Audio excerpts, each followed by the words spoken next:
আসসালামু আলাইকুম। COD reactor বা আমাদের যে মডেলটা আছে হ্যাক DRB 200, এটার কাজ কি? সিওডি রিয়েক্টরের কাজ হচ্ছে স্যাম্পলকে একটি নির্দিষ্ট তাপমাত্রায়, যে আমরা ওয়েস্ট ওয়াটারে যে আউটলেট অথবা ইনলেটের যে টেস্ট করব সিওডি, সেই স্যাম্পলকে নির্দিষ্ট একটা তাপমাত্রায় রাখার জন্য যে রাসায়নিক বিক্রিয়া করা দরকার হয় সেই সম্পূর্ণ করার জন্য এই সিওডি রিয়েক্টর।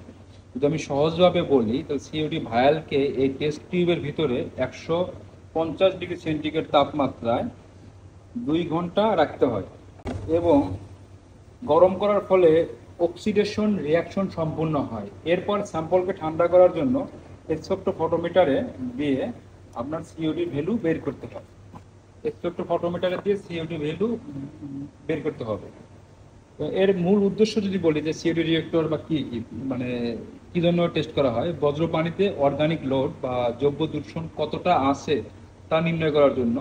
স্ট্যান্ডার্ড ম্যাথড অনুযায়ী রিয়াকশন টাইম এবং সঠিক তাপমাত্রা DR 200 এর প্রধান ভূমিকা কাজ করে। এখানে যে জিনিসটা আছে যে সিওডি রিয়েক্টর বায়োলজিক্যাল ইটিভিতে বা বায়োকেমিক্যাল ইটিভিতে টেস্ট করতে হয়। টেস্ট করার পরে একটা রেজাল্ট আসে, যে ভ্যালুটা আসে, এটা আমরা বিভিন্ন ধরনের বায়ারকে বা আমাদের ইটিভির পারফরমেন্স দেখার জন্য টেস্ট করা হয়। ধন্যবাদ।